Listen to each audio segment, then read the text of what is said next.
Guys ಎಲ್ಲರಿಗೂ ನಮಸ್ಕಾರಗಳು. ಮತ್ತೊಮ್ಮೆ ಕಿರಣ್ ಇನ್ಸೈಟ್ಸ್ ಮ್ಯಾಚ್ ಪ್ರಿವ್ಯೂಗೆ ಸ್ವಾಗತ. ಫೈನಲಿ ನಾವು ವೇಟ್ ಮಾಡ್ತಾ ಇದ್ದಿದ್ದ ದಿನ ಬಂದಾಯ್ತು. ನಾವು ವೇಟ್ ಮಾಡ್ತಾ ಇದ್ದಿದ್ದೆ ಏನಕ್ಕಂದ್ರೆ IPL ಯಾವಾಗ ಸ್ಟಾರ್ಟ್ ಆಗುತ್ತೆ ಅಂತ ನಾವು ವೇಟ್ ಮಾಡ್ತಾ ಇದ್ವಿ. ಫೈನಲಿ ಇವತ್ತು match day.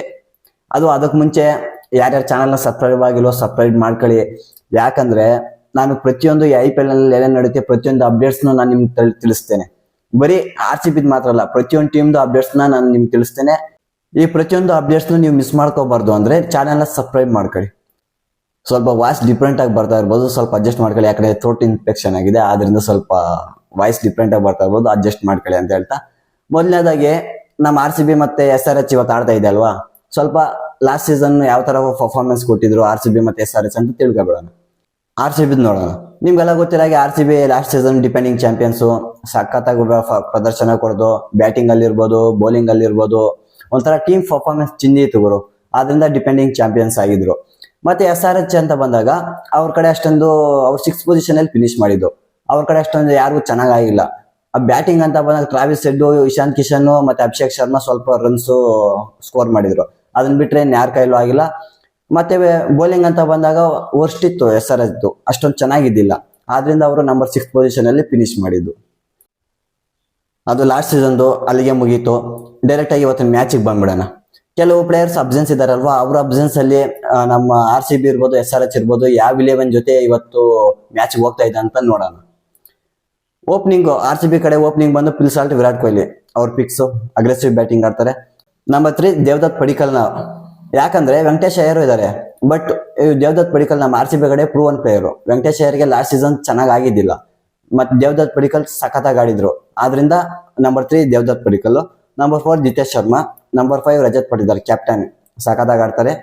Number 6 Tim David, ಇವರು ಬೆಸ್ಟ್ ಫಿನಿಷರು, ಸಖತ್ತಾಗಿ ಫಿನಿಶ್ ಮಾಡ್ಕೋತಾರೆ. Number 7 Romario Shepherd. ನಿಮ್ಗೆಲ್ಲ ಗೊತ್ತಿರೋ ಚೆನ್ನೈ ಮೇಲೆ ಹೊಡೆದಿದ್ರಲ್ವಾ, ಅವ್ರ ಕನ್ಸಲ್ಲೂ ಈಗಲೂ ಕಾಡುತ್ತೆ, ಆ ತರ ಹೊಡೆದಿದ್ರು. ಮತ್ತೆ 8 ಕುರ್ನಾಲ್ ಪಾಂಡ್ಯ, ಆಲ್ರೌಂಡ್ರು. ನಮ್ಮ RCB ಕಡೆ ಅಂತೂ ಲಾಸ್ಟ್ ಸೀಸನ್ ಸಖತ್ ಪ್ರದರ್ಶನ ಕೊಟ್ಟರು. ಬ್ಯಾಟಿಂಗ್ ಅಂತ ಬಂದಾಗ ಇರಲಿ, ಬೌಲಿಂಗ್ ಅಂತ ಬಂದಾಗ ಇರಲಿ, ಮ್ಯಾಚ್ ವಿನ್ನಿಂಗ್ ಪ್ರದರ್ಶನ ಕೊಟ್ಟಿದ್ರು. ಮತ್ತೆ ನಂಬರ್ 9 ಅಂತ ಬಂದಾಗ ಭುವನೇಶ್ವರ್ ಕುಮಾರ್ ಸಖತ್ತಾಗಿ ಮಾಡ್ತಾರೆ. ನಂಬರ್ 10 ಜಾಕಬ್ ಡಬ್ಬಿ. ಇವ್ರು ಯಾಕಂದ್ರೆ ಜಾಸ್ ಹಾಜಲ್ವುಡ್ ಅಬ್ಸೆನ್ಸ್, ಅವರು ಆಡ್ತಾ ಇಲ್ಲವಲ್ಲ, 3 ಮ್ಯಾಚಸ್ ಆಡ್ತಾ ಇಲ್ವ, ಅವ್ರ ಬದಲಾಗಿ ನಾನು ಜಾಕಬ್ ಡಬ್ಬಿನ ಆಡಿಸ್ತಾ ಇದ್ದೀನಿ. ಮತ್ತೆ ಮಂಗೇಶ್ ಯಾದವ್, ಇವ್ರು ಸಖತ್ ಬೌಲರ್, ಚೆನ್ನಾಗಿ ಮಾಡ್ತಾರೆ. ಮತ್ತೆ ಇಂಪ್ಯಾಕ್ಟ್ ಪ್ಲೇಯರ್ ಆಗಿ ನಮ್ಮ ಕಡೆ ಸುಯೇಶ್ ಶರ್ಮಾನ ಯೂಸ್ ಮಾಡ್ಕೊತೀವಿ. ಯಾಕಂದ್ರೆ ಲಾಸ್ಟ್ ಸೀಸನ್ ಅಷ್ಟೇ ಇವ್ರು ಇಂಪ್ಯಾಕ್ಟ್ ಪ್ಲೇಯರ್ ಆಗಿ ಜಾಸ್ತಿ ಮ್ಯಾಚಸ್ ಆಡಿದ್ದಾರೆ, ಆದ್ರಿಂದ ಇಂಪ್ಯಾಕ್ಟ್ ಪ್ಲೇಯರ್ ಆಗಿ ಸುಯೇಶ್ ಶರ್ಮಾನೇ ಯೂಸ್ ಮಾಡೋದು ಇವತ್ತು. ಮತ್ತೆ SRH ಪ್ಲೇಯಿಂಗ್ 11 ಅಂತ ಬಂದಾಗ Travis head, Abhishek Sharma opening. ಅವರು ಬೆಸ್ಟ್ ಓಪನಿಂಗ್ ಪ್ಲೇಯರು, ಸಖತ್ತಾಗಿ ಆಡ್ತಾರೆ. ನಂಬರ್ 3 ಬಂದು ಇಶಾಂತ್ ಕಿಶನ್. ಈಗ ಕ್ಯಾಪ್ಟನ್ ಬೇರೆ, ಯಾಕಂದ್ರೆ ಪ್ಯಾಟ್ ಕಮಿನ್ಸ್ ಆಡ್ತಾ ಇಲ್ವಲ್ಲ, ಆದ್ರಿಂದ ಕ್ಯಾಪ್ಟನ್ ಸಖತ್ತಾಗಿ ಆಡ್ತಾ ಇದ್ದಾರೆ. T20 ವರ್ಲ್ಡ್ ಕಪ್ ಅಲ್ಲಿ ಅಷ್ಟೇ ಚೆನ್ನಾಗಿ ಆಡಿದ್ರು ನಂಬರ್ 3 ಅವರು. Number 4 Liam Livingston. ಹೌದು, ಇವ್ರಿಗೆ ಬೇರೆಯವ್ರ ಆಪ್ಷನ್ ಇಲ್ಲ, ಆದ್ರಿಂದ ಅವ್ರನ್ನ ಆಡಿಸಲೇಬೇಕಾದ ಅನಿವಾರ್ಯತೆ ಇದೆ. ಆದ್ರಿಂದ ನಂಬರ್ 4 ಅಲ್ಲಿ ಲಿಯಾಮ್ ಲಿವಿಂಗ್ಸ್ಟನ್ ಆಡಿಸ್ತಾರೆ. Number 5 MD Klaasen. ಇವರು T20 ಕ್ರಿಕೆಟ್ಗೆಲ್ಲ ವಿದಾಯ ಕೊಟ್ಬಿಟ್ಟಿದ್ದಾರೆ, ಬಟ್ IPL ಆಡ್ತಾ ಇದ್ದಾರೆ. ನೋಡೋಣ, ಲಾಸ್ಟ್ ಸೀಸನ್ ಅಂತೂ ಅಷ್ಟೊಂದೇನೋ ಪ್ರದರ್ಶನ ಕೊಡೋಕ್ಕಾಗಿಲ್ಲ. ಈ ಸೀಸನ್ ಯಾವ ತರ ಕೊಡ್ತಾರೆ ಅಂತ. ನಂಬರ್ 6 ನಿತೀಶ್ ರೆಡ್ಡಿ, ಲೋಕಲ್ ಬಾಯ್, ಹೈದರಾಬಾದ್ ಲೋಕಲ್ ಬಾಯ್. ಇವ್ರ ಕಡೆಯಿಂದ ಎಕ್ಸ್ಪೆಕ್ಟೇಷನ್ ಜಾಸ್ತಿ ಇತ್ತು, ಲಾಸ್ಟ್ ಸೀಸನ್ ಸರಿಯಾಗಿ ಆಗಿಲ್ಲ. ಈ ಸೀಸನ್ ಚೆನ್ನಾಗಿ ಆಡ್ತಾರೆ ಅಂತ ಅನ್ಕೋತಾ ಇದ್ದೀನಿ. ನಂಬರ್ 7 ಬಂದು Aniket Varma. Last season prove ಮಾಡಿದ್ರು, ಹೈದರಾಬಾದ್ ಕಡೆ ಪರವಾಗಿಲ್ಲ, ಚೆನ್ನಾಗಿ ಆಡಿದ್ರು. ನಂಬರ್ 8 ಹರ್ಷಲ್ ಪಟೇಲ್. ಇನ್ಯಾರಿಲ್ಲ, ಹರ್ಷಲ್ ಪಟೇಲ್ ಒಂಥರ ವೇರಿಯೇಷನ್ಸ್ ಬೌಲರ್, ವೇರಿಯೇಷನ್ಸ್ ಇದೆ ಅವ್ರ ಹತ್ರ, ಚೆನ್ನಾಗಿ ಆಡ್ತಾರೆ, ಪರವಾಗಿಲ್ಲ. ಒಂದ್ ರೇಂಜ್ ಬ್ಯಾಟಿಂಗ್ ಅಲ್ಲೂ ಕಾಂಟ್ರಿಬ್ಯೂಷನ್ ಸ್ವಲ್ಪ ಮಾಡ್ತಾರೆ. ನಂಬರ್ 9 ಬಂದು ಹರ್ಷ್ ದುಬೆ. ಬ್ಯಾಟಿಂಗ್ ಅಂತ ಬಂದಾಗ ಸ್ವಲ್ಪ ಕಾಂಟ್ರಿಬ್ಯೂಷನ್ ಮಾಡ್ತಾರೆ ಅಂತ ಕೇಳ್ಪಟ್ಟಿದ್ವಿ, ಮತ್ತೆ ಬೌಲಿಂಗ್ ಅಲ್ಲೂ ಚೆನ್ನಾಗಿ ಮಾಡ್ತಾರೆ ಅಂತ ಕೇಳ್ಪಟ್ಟಿದ್ವಿ, ಅದನ್ನ ಹರ್ಷ್ ದುಬೆ. ಮತ್ತೆ ನಂಬರ್ 10 ಬಂದು ಜಯದೇವ್ ಉನದ್ಕತ್. ಯಾಕಂದ್ರೆ ಇವ್ರಿಗೆ ಸಖತ್ ಎಕ್ಸ್ಪೀರಿಯನ್ಸ್ ಇದೆ, ಇವ್ರ ಹತ್ರನೂ ಸ್ವಲ್ಪ ವೇರಿಯೇಷನ್ಸ್ ಇದೆ, ಆದ್ರಿಂದ number 10th position Jaydev Unadkat. Number 11th position ಬಂದು ಬ್ರೈಂಡನ್ ಕಾರ್ಸ್. ಯಾಕಂದ್ರೆ ಇವರು ಪ್ಯಾಟ್ ಕಮಿನ್ಸ್ ಆಡ್ತಾ ಇಲ್ಲ, ಅವ್ರ ಅಬ್ಸೆನ್ಸ್ ಅಲ್ಲಿ ನಾನು ಇವ್ರನ್ನ ತಗೋತಾ ಇದ್ದೀನಿ. ಇವರು ಇಂಗ್ಲೆಂಡ್ ಪ್ಲೇಯರು, ಸಖತ್ತಾಗಿ ಮಾಡ್ತಾರೆ. ಬ್ಯಾಟಿಂಗ್ ಅಲ್ಲಿ ಇವ್ರು ಸ್ವಲ್ಪ ಕಾಂಟ್ರಿಬ್ಯೂಷನ್ ಮಾಡ್ತಾರೆ, ನಾವು ನೋಡಿದೀವಿ ಇಂಗ್ಲೆಂಡ್ ಕಡೆ ಆಡ್ತಾ ಇದ್ದಾರೆ. ಮತ್ತೆ ಇಂಪ್ಯಾಕ್ಟ್ ಪ್ಲೇಯರ್ ಅಂತ ಬಂದಾಗ ಜೀಸನ್ ಅನ್ಸಾರಿ.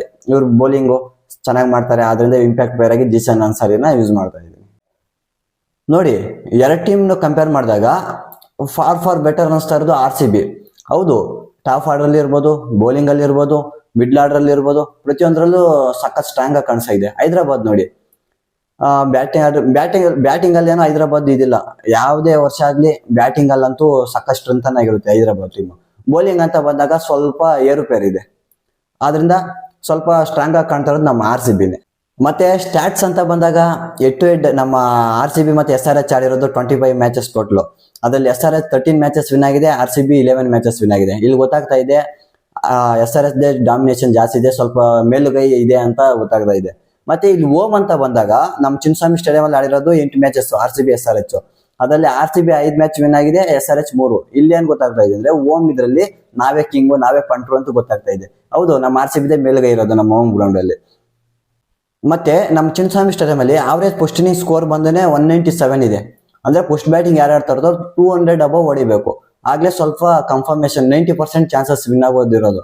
ನೀವು ಅದ್ರ ಬಿಲೋ ಎಲ್ಲ ಹೊಡೆದ್ರೆ ಡಿಫೆಂಡ್ ಮಾಡ್ಕೊಳಕ್ಕಾಗಲ್ಲ. ಆವರೇಜ್ ಸೆಕೆಂಡ್ ಇನ್ನಿಂಗ್ ಸ್ಕೋರ್ ಬಂದು 183 ಇದೆ. ಹೌದು, ನೀವೇನಾದ್ರೂ ಚೇಸ್ ಮಾಡ್ಬೇಕು ಅನ್ಕಂದ್ರೆ ನೀವು ಬಿಲೋ 180 ಕೆಳಗಡೆ ಇರಬೇಕು. ನೀವು 200 ಎಲ್ಲ ಕೊಟ್ಬಿಟ್ಟು ನಾವು ಚೇಸ್ ಮಾಡ್ತೀವಿ ಅಂದ್ರೆ ಸ್ವಲ್ಪ ಕಷ್ಟ ಆಗುತ್ತೆ.